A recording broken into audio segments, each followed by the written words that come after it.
My name is Claire, and on the night I turned 18, my parents taught me what they called my first real lesson about adulthood. They just didn't realize it would be the last lesson I ever accepted from them. If you had walked past our dining room window that evening, you might have thought it was a normal family dinner. The table was set properly, matching plates, folded napkins, water glasses aligned like someone had measured the distance between them.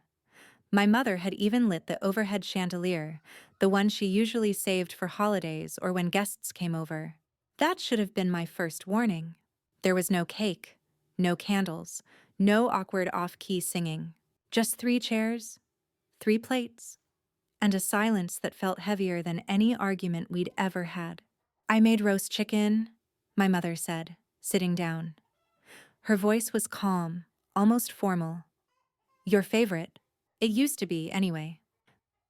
My father cleared his throat and adjusted his chair. He wore the same expression he used when he was about to give one of his long lectures, chin lifted slightly, shoulders squared, hands folded on the table like he was about to negotiate something important. I remember thinking, this feels more like a meeting than a birthday. I had spent the day at school pretending not to care. No party, no friends over. My parents had always believed birthdays were unnecessary distractions. "Life doesn't stop to celebrate you," my father liked to say. Why should we? Still, I had assumed dinner meant something. A card, maybe. A quiet acknowledgement that I'd survived 18 years under their roof without completely disappointing them. We ate in near silence. The clink of cutlery sounded too loud. My mother asked about my plans after graduation, even though she already knew the answer. Community college applications submitted. Part-time job lined up at a local store. No gap year. No dreams that required money or permission. I had learned early which ambitions were acceptable. Halfway through the meal, my father pushed his chair back and stood up. He walked out of the dining room without a word. I looked at my mother, confused. "He'll be right back," she said, taking a sip of water. When he returned, he wasn't empty-handed. He dragged a suitcase behind him. It was old, scuffed at the corners. One of the zippers didn't quite close all the way. I recognized it immediately. It had been sitting in the hall closet for years, only used when relatives visited. I had never seen it packed before. My father placed it beside my chair, carefully, like he was setting down something fragile. "For you," he said. I stared at it, waiting for the punchline. "What is this?" My mother folded her napkin and set it on the table. Her hands were steady. Too steady. "It's time," she said. "You're 18 now." The words landed wrong, not celebratory, not proud, final. My father nodded. "We believe in teaching responsibility early. The world doesn't coddle you, Claire. Neither will we." I laughed, a short, nervous sound. "Okay, but what's the suitcase for?" He looked at me then, really looked at me, like he was evaluating whether I was ready to hear the truth. "You're moving out," he said. "Tonight." The room felt suddenly too small, the air too thin. What? I pushed my chair back slightly. "Is this a joke?" My mother shook her head. "This is a life lesson, one you'll thank us for someday." I looked from one face to the other, waiting for someone to crack, to soften, to tell me I'd misunderstood. No one did. "You've been fed, housed, educated," my father continued. "From now on, you learn to stand on your own. That's how strong adults are made." My throat tightened. "Where am I supposed to go?" He shrugged. "You'll figure it out." My mother stood up and opened the suitcase.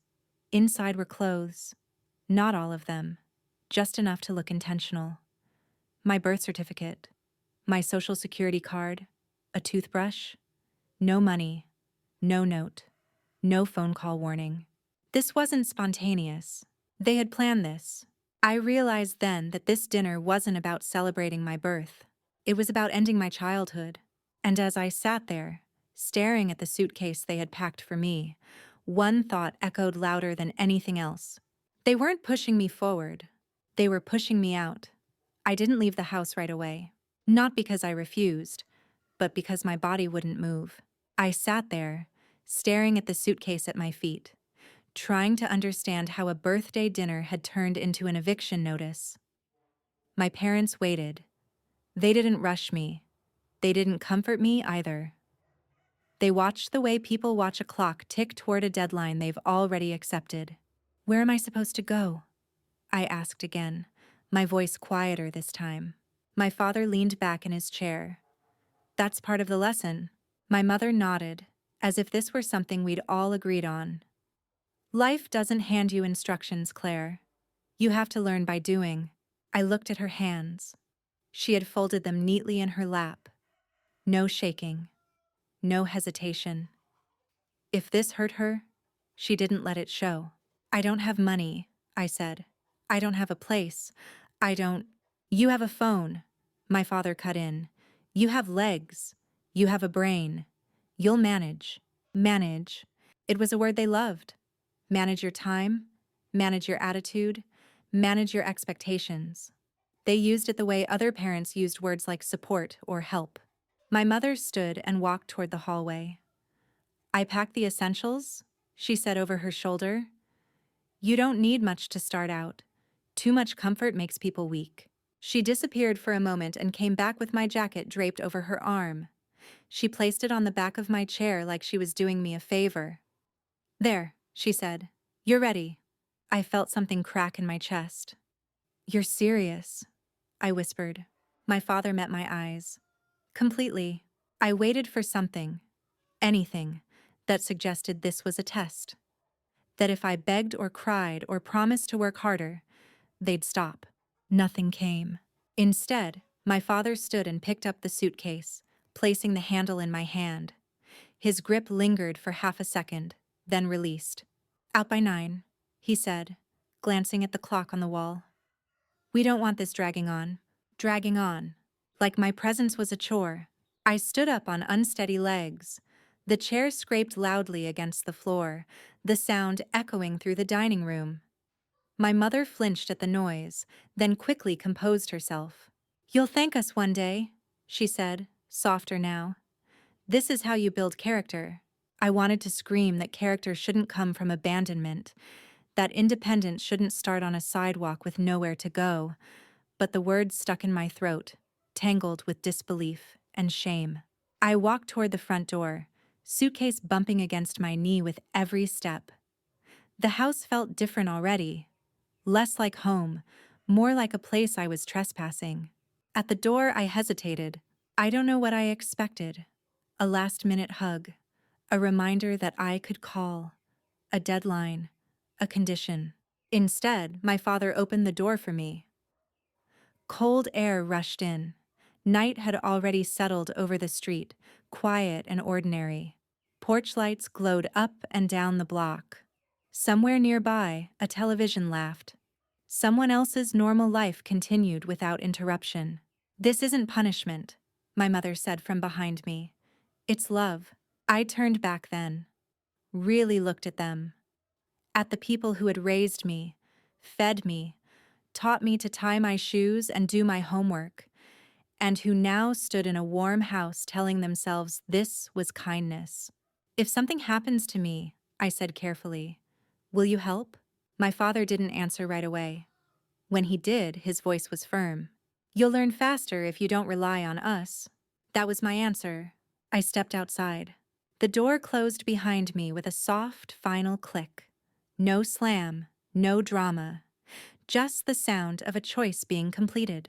I stood on the porch for a moment, gripping the suitcase, staring at the door like it might open again if I waited long enough. It didn't. So I walked down the steps, past the mailbox, onto the sidewalk where my childhood officially ended. Not with freedom, but with nowhere to go. Behind me, the house stayed quiet. Inside, my parents went back to their dinner. And just like that, at 18 years old, I learned what their version of love looked like. A lesson delivered cold, packaged neatly, and handed to me with a suitcase. The first night taught me something quickly. Freedom is expensive when you don't choose it. I walked for almost an hour before my legs started to shake. Before my legs started to shake. I hadn't planned where I was going. I just knew I couldn't stay still. Standing on that sidewalk felt too close to turning around, and turning around felt like surrendering to a door that had already closed. The neighborhood thinned into darker streets. Storefronts went from open to shuttered. My phone buzzed once. No message, just a low battery warning. I slipped it back into my pocket like it had betrayed me. Around midnight, I sat on a bus stop bench and opened the suitcase for the first time. Clothes folded with military precision, socks paired. A sweater I didn't like but wore anyway because my mother said it was practical.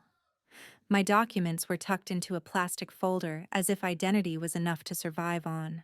No cash, no note. I stared at the papers longer than I should have. Name, date of birth.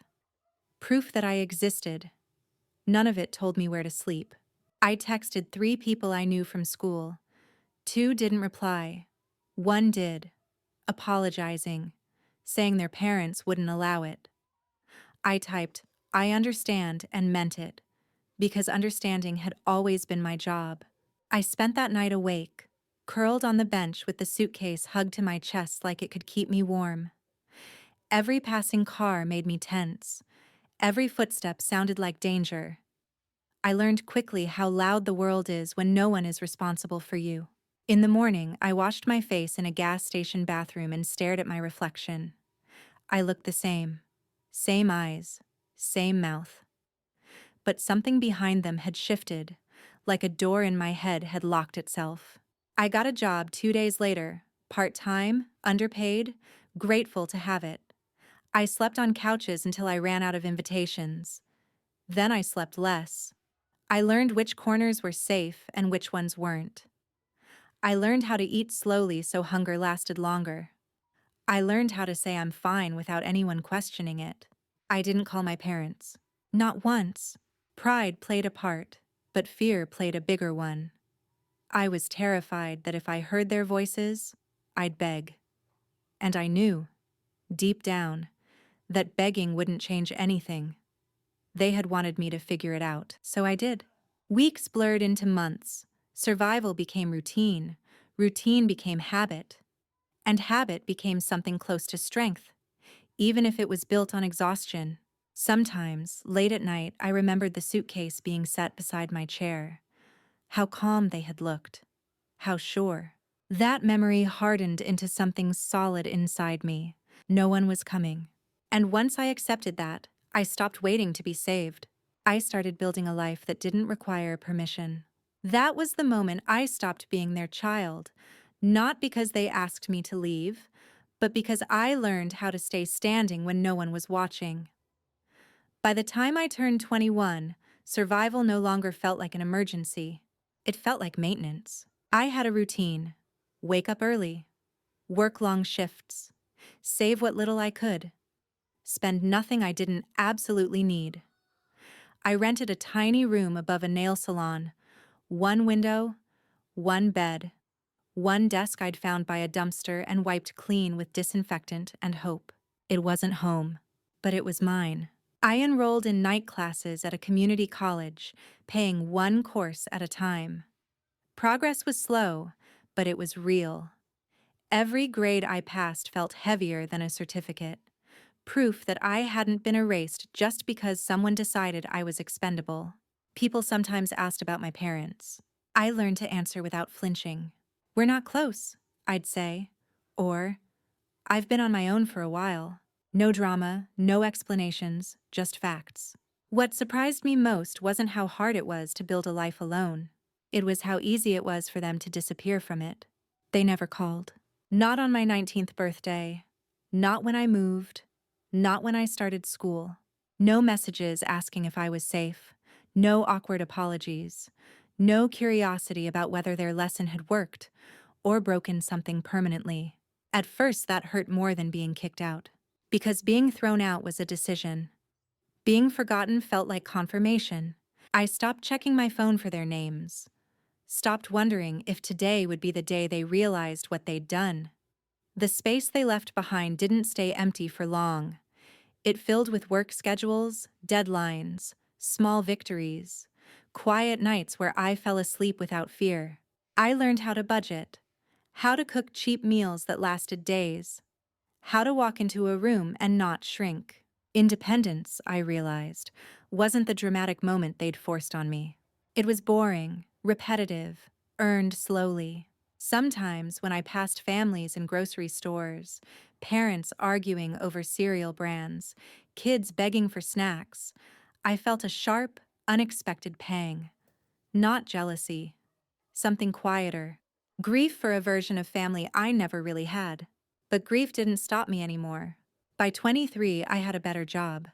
Not glamorous, but stable. I paid my own bills. I had my own keys. I had a small savings account that made me feel richer than I'd ever imagined. I had built all of this without them.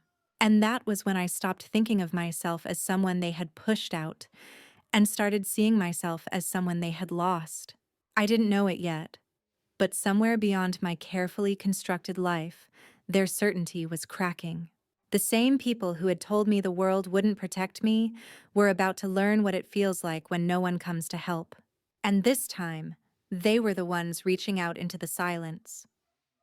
The call came on a Tuesday afternoon. I remember because Tuesdays were boring, predictable, safe. I was on my lunch break, sitting in my car with the windows cracked, eating rice from a plastic container and scrolling through emails I'd already answered. When my phone lit up with my mother's name, I thought it was a mistake. For a second, I honestly believed it had to be spam.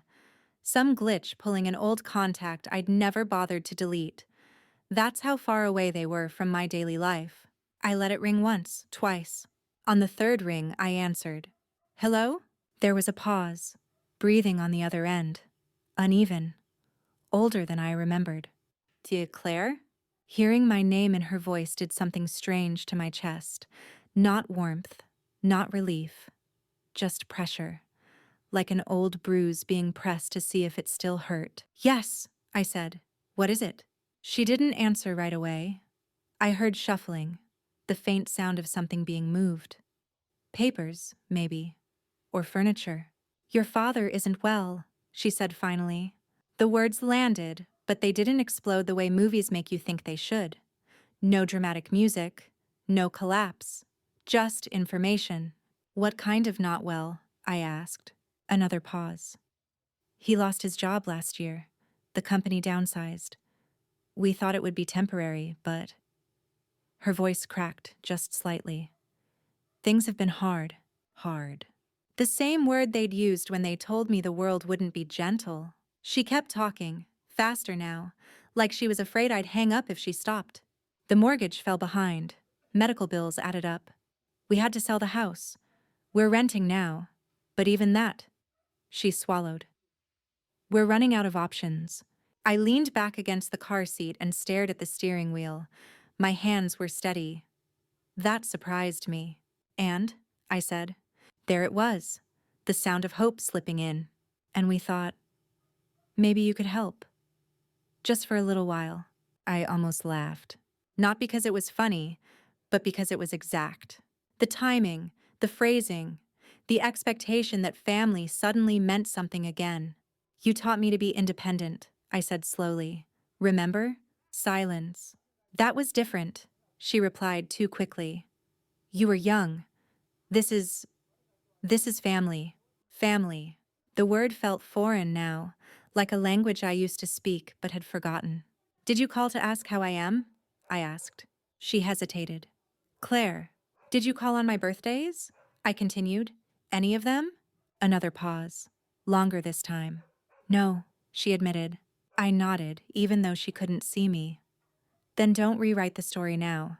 Her breath hitched. We made you strong. That one hurt. Not because it was cruel, but because it was convenient. You made me alone, I said. Strength came later. She started to cry then. Quietly. Not the dramatic kind. The kind that expects comfort. We wouldn't ask if we had another choice, she whispered. I thought about the suitcase. The front door closing. The way they'd gone back to their dinner.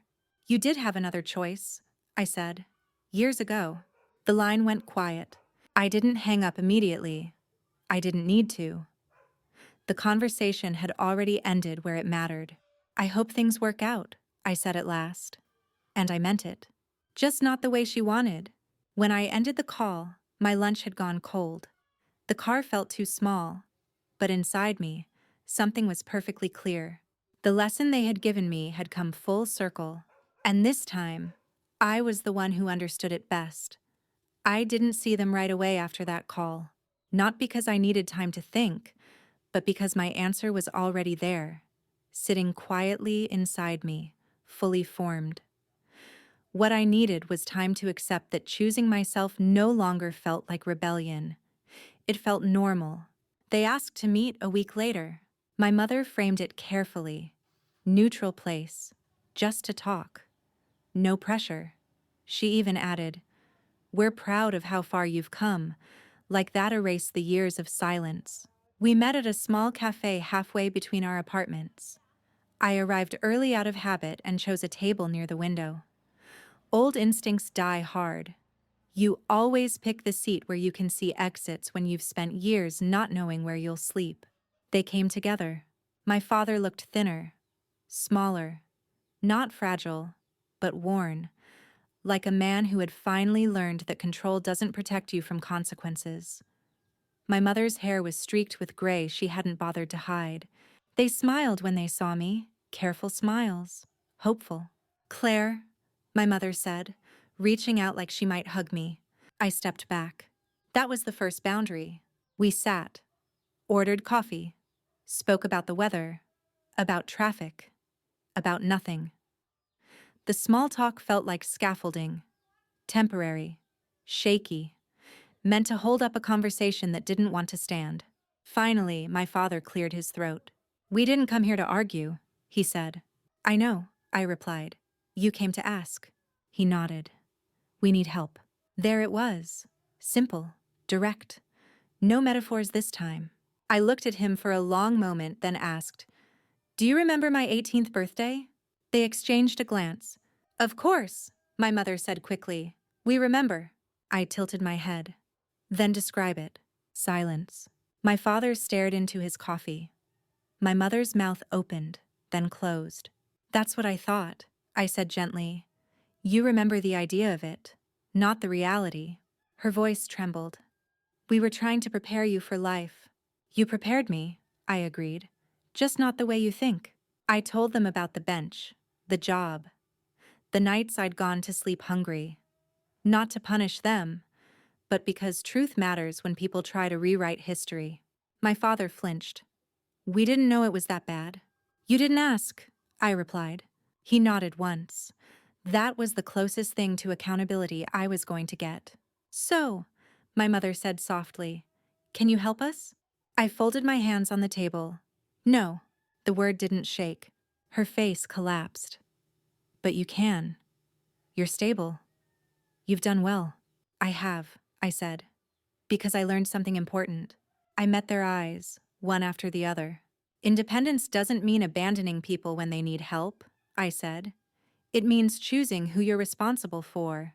My father's jaw tightened. "So you're just going to walk away?" I smiled, not cruelly but clearly. "No," I said. "I walked away years ago. You just didn't notice." We finished our coffee in silence. When we stood to leave, my mother looked at me like she was seeing a stranger. In a way, she was. As I walked out into the sunlight, I felt something settle into place. Solid, irreversible. They had taught me how to survive without a safety net. They just never expected to be standing under the same sky, asking for one. I didn't hear from them again after that meeting. No follow-up messages, no angry calls, no attempts to guilt me into changing my mind. Just silence. At first, I wondered if they were waiting, giving me time to feel bad, to second-guess myself, to come back softened by nostalgia or obligation. That had always been their strategy before. Let the quiet do the work. Let discomfort turn into compliance. But this time, the silence felt different. It felt final. Life didn't dramatically improve or fall apart after that cafe conversation. It simply continued. I went to work, paid my bills, cooked dinner, slept in my own bed. The ordinary things I'd built slowly, deliberately, without help. And for the first time, I noticed something strange. I wasn't carrying them with me anymore. Months later, I heard updates through distant relatives. My father's health stabilized, but never fully recovered. My mother took a part-time job she complained about constantly. They moved again. Smaller place, fewer comforts, no room for pride. People said things like, "They're struggling," in the same sympathetic tone they'd once used about me. I didn't feel satisfaction. I didn't feel guilt either. What I felt was recognition. This was the world they had prepared me for. Unforgiving, practical, uninterested in your intentions. The same world they had insisted would teach me everything I needed to know. They just hadn't expected to be students in it. Sometimes, late at night, I think about that suitcase. How ordinary it was. How carefully packed. How confidently it had been handed to me like a gift instead of a goodbye. They had believed that pushing me out would make me stronger, because they never imagined strength could include walking away from them. That was their mistake. Independence isn't cruelty. It isn't revenge. It isn't shutting doors out of anger.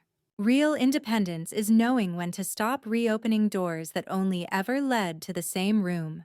I didn't become successful out of spite. I didn't build my life to prove them wrong.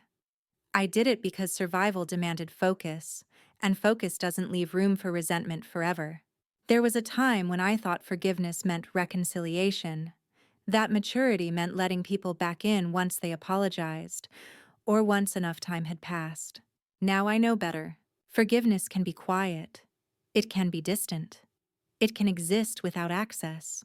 I forgave them the moment I stopped needing them to understand.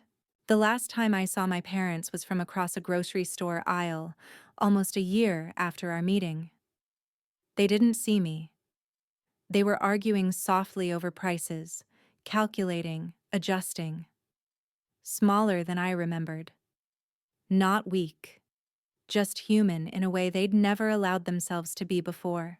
I stood there for a moment, unseen, and realized something important. If I walked up to them, they would see me as an opportunity. If I stayed where I was, I remained a person. So I turned my cart around and left. Years ago, on my 18th birthday, they told me the world wouldn't protect me, that no one would catch me if I fell, that life was harsh, and lessons were best learned the hard way. They were right about one thing. The world doesn't protect you, but it also doesn't demand loyalty from people who broke you and called it love. They taught me independence by force. I learned it by necessity. And in the end, the lesson they were so proud of giving me became the one thing I couldn't give back to them. Because the child they pushed out grew up, and the adult they created finally understood that survival is not the same as responsibility. That was the real lesson, and this time, it wasn't mine to learn.